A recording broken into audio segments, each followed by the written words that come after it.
Le 29 septembre 2022, au tribunal de Yaoundé, grande instance, on a donc assisté au procès presque à huis clos de Brian Fombor, de l'assassinat de Brian Fombor, de feu Brian Fombor, assassiné tel un poulet cette nuit du 4 au 5 juin 2020. L'enquête ouverte au niveau de la police judiciaire a traîné 18 mois. Et finalement, on arrive à des choses qu'on croit sérieuses, mais qui manquent de sérieux.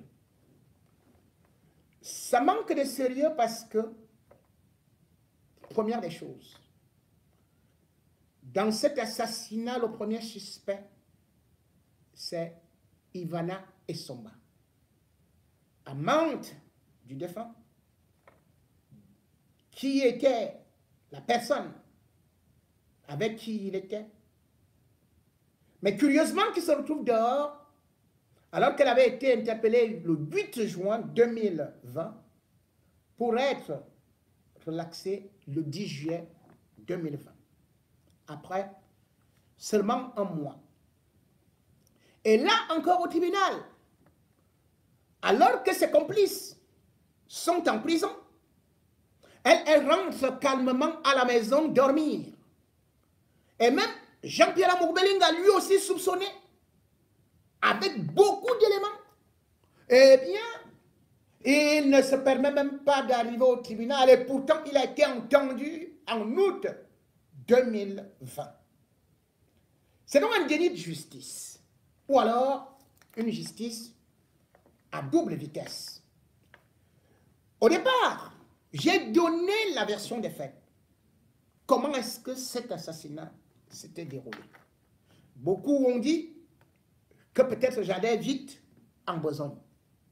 Aujourd'hui, les éléments concrets me donnent raison, qui sont détenus par le procureur de la République, selon les enquêtes préliminaires de la police judiciaire, selon les témoignages et selon surtout d'autres observations et des éléments concrets tels que la clé USB et la vidéosurveillance. Pour l'audience du 29 septembre 2022, on s'attendait donc, parce qu'on avait promis, que ces vidéos soient projetées. Dès l'entrée dans la salle, immédiatement les avocats, le troupeau d'avocats, ah oui, Ivana Essomba Eyanga, fille de Somba Eyanga, ancien président du tribunal, du Tonnerre Calar Club, est donc arrivée comme une présidente, bien entourée, bien encadrée, presque une star aux Oscars de Hollywood. Et quand elle s'est installée, tout le monde venait aux côtés d'elle prendre quelques petites nouvelles.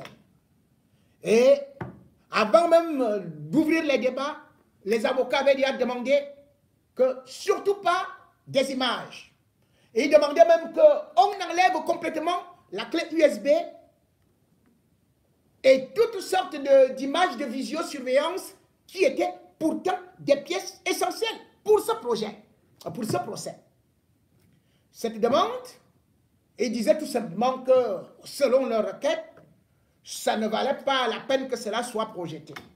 Bien évidemment, le tribunal, qui a une collégialité de magistrats, tout en disant qu'on ne pouvait plus enlever ces éléments parce que c'est grâce à ces éléments qu'on a pu identifier ou alors qu'on a pu envoyer les autres en prison.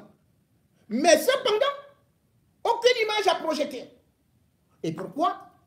Parce qu'il y a des personnes à protéger, donc Ivana Essomba, donc Amour-Bellinga, donc Daffy Duck. Il revient donc, selon les observations et les déclarations du procureur de la République, que ce soir, du 4 janvier 2022, eh bien,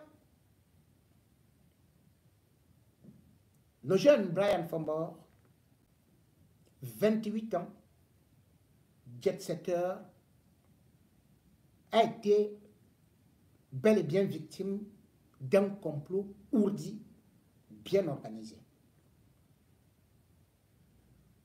À minuit, 26 minutes, 40 secondes, c'est exactement à cette heure, selon les images de la vidéosurveillance, qui ont été récupérées par la police, c'est donc à cet instant qu'il a rendu l'âme. Le procureur a essayé de décrire et il allait justement dans la même démonstration que moi, mais cette fois-ci avec des éléments concrets. Il dit que Brian Fombor est arrivé à cet endroit-là et lorsqu'il y était, malheureusement, juste 6 secondes après, quelqu'un d'autre était déjà aussi là avec un véhicule. Ce véhicule donc semblait le suivre et qui avait garé. Il avait été poursuivi par des individus qui ont réussi à le stopper, à le faire sortir du véhicule et puis l'ont poignardé. Il a couru après avoir été poignardé et a voulu aller du côté, parce que ça se passe au niveau de Texaco, Omnisport, a voulu contourner par un kiosque à journaux. Mais ces bourreaux, immédiatement, l'ont attrapé, l'ont jeté par terre à moins de 5 mètres de son véhicule. Ça, c'est le procureur qui le dit. Tout ce que je vous dis là, c'est le récit du procureur. Image à l'appui. Et on s'est mis à le poignarder comme un taureau. D'autres avaient des gros morceaux de pierre qu'ils tapaient sur lui. C'est ainsi qu'il a donc été assassiné. Les individus qui étaient bel et bien là et qui suivaient la scène, je le dis bien, sont arrivés 6 secondes après lui.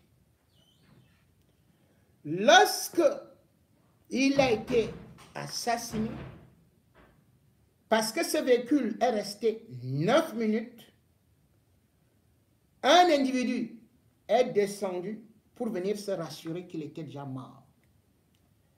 Il est reparti dans le véhicule où se trouvait un autre individu avec une femme. Il a donné le compte rendu et cette femme est descendue d'un véhicule qui était une Toyota. Fombor également était dans une Toyota bleue. Cette femme a pris un autre taxi pour partir. Ils n'étaient donc plus ensemble. Selon le procureur, un autre véhicule est arrivé, une pick-up, qui bien sûr est arrivé au lieu du crime, a aussi inspecté le même lieu, tout comme les premiers. Donc, pour venir se rassurer. Et après avoir inspecté, est parti aux alentours de, pas aux alentours, mais exactement à 1h, 7 minutes et 15 secondes. Toujours selon le procureur, un autre véhicule est arrivé. C'était un Land Cruiser. Ceux-là ne sont pas descendus. Ils sont restés là jusqu'à 1 heure, pendant 9 minutes. Donc, 1 heure, 9 minutes, 24 secondes. Lorsque la voiture de la police arrive sur les lieux, le véhicule démarre. Mais entre-temps,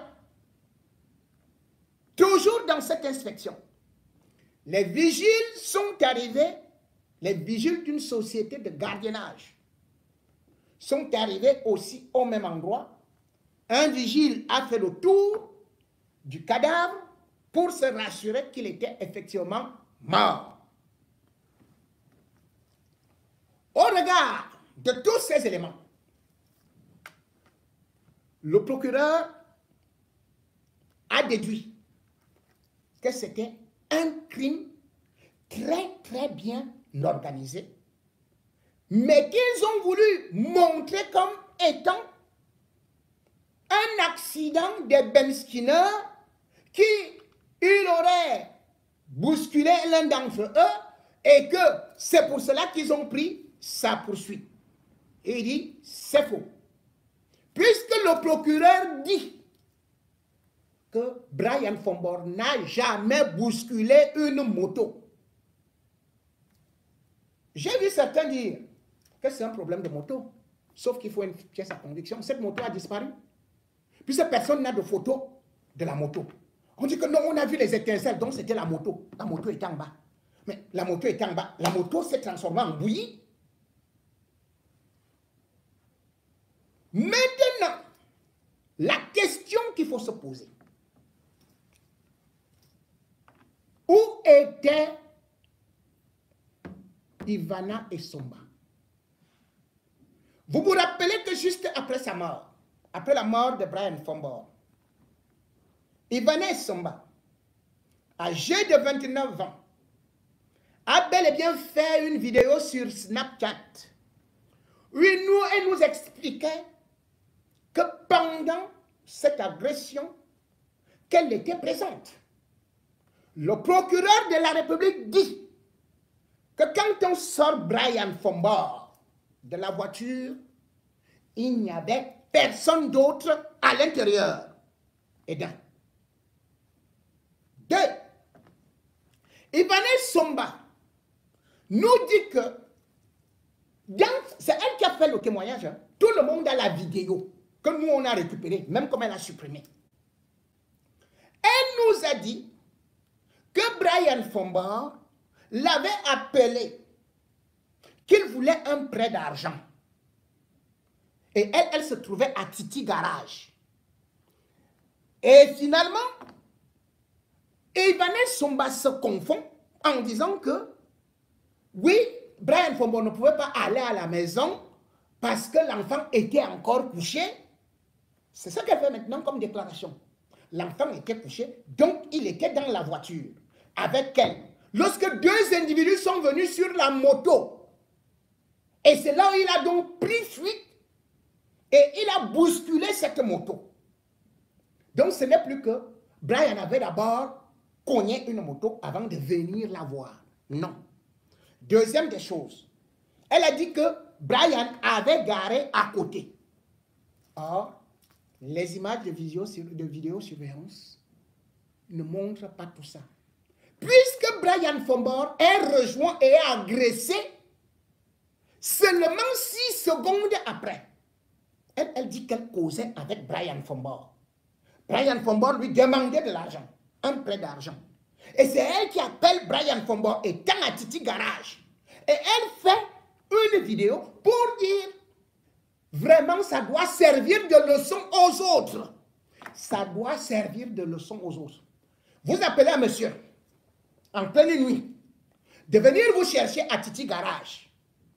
Il vous prend à Titi Garage pour vous ramener chez vous. On l'assassine. Et vous dites que ça doit servir de leçon aux autres. Et vous dites que vous étiez ensemble, que vous avez même bagarré. De telle sorte que votre ongle s'est cassé. Quand vous arrivez maintenant pour faire d'autres déclarations, et selon ses avocats, elle n'était même pas là. Les images montrent qu'elle n'était pas là. Alors qu'elle dit qu'elle était entourée par les gens qui sont venus. Elle a bagarré, elle a montré. Elle a dit qu'elle avait un t-shirt blanc. Sauf que ce t-shirt blanc, qu'elle disait que ça avait du sang et tout et tout.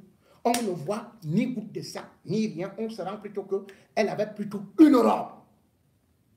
Qu'est-ce qui se passe donc? Dans la voiture qui gare, c'est là où se trouvait justement Ivane Somba. Et c'est elle qui repart donc. Puisque Brian Fombor était à Bastos, quand elle a appelé avec des amis, et il s'agissait de la vidéo de la sextape concernant... Pourquoi est-ce qu'on a appelé Amogo Belinga? Pourquoi est-ce qu'on l'a convoqué? Lui, il faisait quoi là? Puisque Amogo Belinga n'est pas dans la vidéo. Pourquoi Amogo Belinga a été convoqué au niveau de la police judiciaire? Et pourquoi il n'apparaît plus? Où était donc celle qui nous a dit qu'elle a bagarré? Il n'y a aucune image où elle est en train de bagarrer, où elle a le sang, où elle a ceci et tout et tout. Aucune. Mesdames et messieurs, vous voyez donc comment le mensonge a des courtes jambes. Lorsqu'elle décrit la scène, et lorsqu'on voit ce qui se passe sur les images, encore qu'il y a même d'autres images, que quelqu'un qui vendait les téléphones portables à côté avait, qui était beaucoup plus clair. Mais il a été menacé de mort. Le gars fuit. Je vous en avais parlé. Et il se retrouve donc, bien qu'ayant témoigné ceci, Brian Fombor avait bel et bien reçu déjà une partie d'argent, puisque je vous dis que c'est dans le téléphone de Ivana qu'il avait récupéré la sextape d'Amogo Belinga et de Laurent Esso au Hilton. Ah, le Hilton, là, il va toujours faire les affaires là. Là, il va souvent filmer avec des filles qui ne viennent que pour vendre des habits là. Et c'est là où il va recevoir une première somme d'argent. Tous les jet-setters qui étaient dans l'affaire, ils ont fui. Donc je ne peux pas parler. Il y a des fils de ministres dedans que je ne peux pas citer. D'autres se retrouvent à l'étranger. Moi-même, j'ai été approché plusieurs fois pour que je me taise. Que je veux combien? J'ai dit, je ne veux rien. Je veux tout simplement qu'on rende justice à ce garçon, à maman Esther Fombor, qui pleure son fils. Et il y a d'ailleurs un autre motif. Puisqu'on constate que, à cette époque-là, contrairement à ce qui s'est dit, Brian Fombor sortait avec une autre fille qu'il devait épouser en décembre. Elle se prénomme Alexandra. Or, Ivane Somba était jalouse. Amogo Belinga était aussi jaloux de Brian Fombor. Puisque Amogo Belinga a recruté, et tout le monde le sait, tous les journalistes, les animateurs et techniciens peuvent le témoigner, y compris les familles. Il a recruté Ivane Somba comme une simple animatrice, puis il a commencé à la sauter après avoir sauté longtemps avec la femme voilà, voilà, je ne parle même pas. Bon, Karine, je cite le nom de la femme, Karine Eba. Karine Eba, qui est la grande sœur. Il l'a sauté. Maintenant, l'affaire, c'est que comment est-ce que vous pouvez dire que il y a tous les motifs, on prend d'autres, les gens qui étaient présents. Mais la personne qui a appelé, qui a fait le kidnapping, qui a piégé et qui a tout manipulé, que cette personne-là soit en liberté. Vous vous rendez compte? L'autre, il est mort là, je crois, en février 2021, il a été assassiné en prison. Ou à Akbala, quelque chose comme ça. Parce qu'il voulait déjà parler, il voulait déjà craquer. On a préféré aller l'effacer. Il y a maintenant 6 personnes en prison. Ni David Doc, qui déclare quelque temps après que il est le mari de Ivanais Somba. Mais à quel moment Ivanais sortait avec Amour Belinga et sortait en même temps avec Brian Fombor? Toi, des filles, tu sors d'où pour subitement dire que tu vas y aller l'épouser immédiatement, vite, vite fait là. On a pris Daffy Duck, on l'avait d'ailleurs mis en cellule.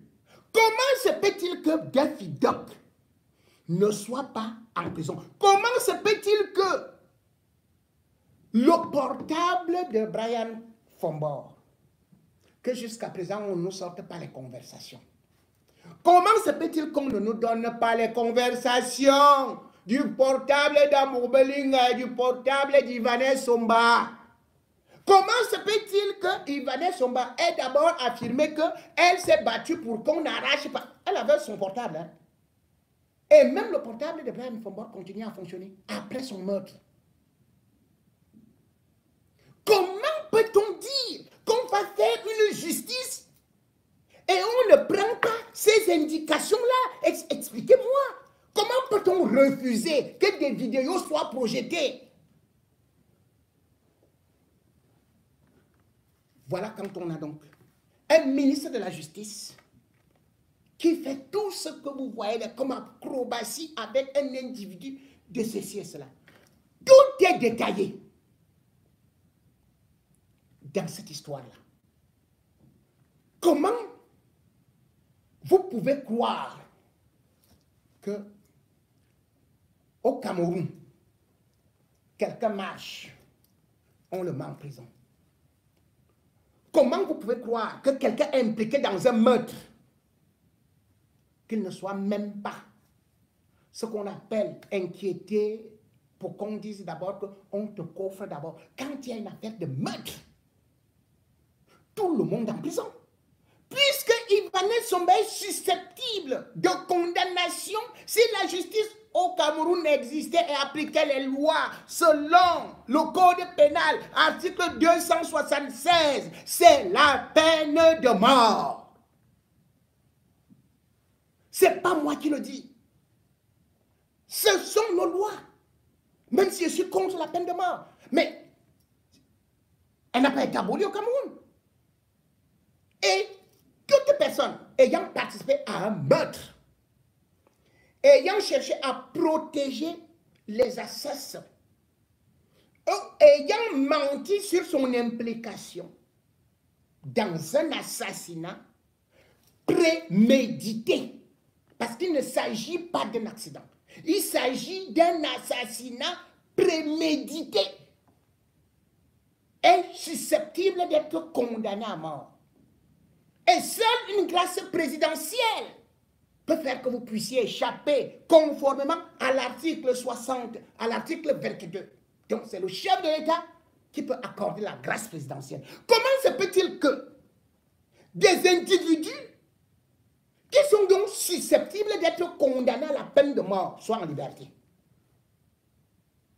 Donc, Laurent Esso a déjà accordé la grâce présidentielle à Ivanais Somba qui dort chez elle, qui nous montre comment est-ce qu'elle se balade avec des belles voitures.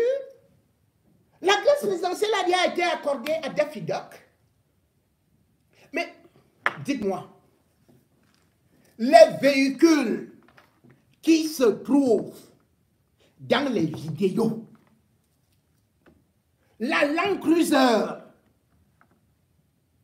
avec tout ce qu'il y a dans la vidéo, comment vous voulez dire qu'on ne prenne pas ces gens-là? Puisque ceux qui sont en prison, ils n'avaient pas de Land Cruiser. Il y a les bouchers dedans, il y a les chômeurs, il y a ceci. Comment vous voulez me dire qu'il y avait les agents d'une service, d'une société de gardiennage qui ne soit pas au tribunal? Mais rien que par la tenue, on reconnaît que voici l'agent de telle société. Qui d'ailleurs, on dit que c'est une société qui exerce à l'omnisport. Vous partez, vous prenez juste les emplois du temps. Ce soir-là, il y avait tel, il y avait tel. Mais vous interrogez les personnes. Cette personne devait être au tribunal. La police camerounaise ne peut pas nous dire qu'elle ignore les propriétaires de voitures, de surcroît Land Cruiser, ou les pick-up, qui sont venus garer, qui sont impliqués. Et que les juges restent là silencieux. Que les juges fassent semblant d'une parodie de procès. Après, on va prononcer que Ivanès Somba, vraiment, elle est blanchie. Et d'ailleurs, quand on l'avait libérée, les faux journaux payés par Amoubelinga avec toute la bande là, ils ont commencé à dire, elle est blanchie. Avant même de la Julien, elle était déjà blanchie. Voilà l'enfant d'autrui, 28 ans, qui a été tué comme un animal. Et vous êtes là, en train d'applaudir. Dès qu'ils vous donnent de l'argent, écrivez. Écrivez. C'est l'argent du sang que vous prenez là. Vous partez parler, vous aussi, dans des chaînes de télé, de radio. Je vous dis, vous qui écrivez avec l'argent du sang de l'enfant d'autrui, vous allez payer. On ne peut pas faire ça. Ce n'est pas l'argent seulement du vol. Non seulement c'est de l'argent du vol qui vient des caisses de l'État qu'Amoubelinga utilise. Mais on utilise les services de l'État. On assassine, on verse du sang. Et vous, qui êtes des activistes, des journalistes, vous qui êtes capables d'aller crier, oh, on a fait ceci à tel et tel, vous défendez Amoubelinga. Vous défendez Ivanès Somba. Jusqu'à dire qu'elle est innocente. Juste pour l'argent. L'argent là, n'est-ce pas, que vous-même vous regardez, il y a quand même une qualité d'argent là qu'on dit que la qualité si est. Vous allez dormir comment? Vous avez une conscience. Parce que quand vous le faites, vous portez ce sang-là entre les mains, dans les mains. Vous êtes dans le gang. Parce que j'ai dit, l'article 276, ceux qui camouflent le meurtre sont aussi susceptibles d'être condamnés à mort. Avez-vous une conscience? Si on faisait ça à votre frère, il était le seul dans sa famille. Et si on faisait ça à vous-même? Et moi, je viens parce que j'ai reçu de l'argent. Je commence à dire que non, vraiment, c'est les hommes là, des hommes là, c'est le milliardaire, c'est mon frère, et tout, et tout, et tout, et tout. Je commence à défendre l'indéfendable. Mais non.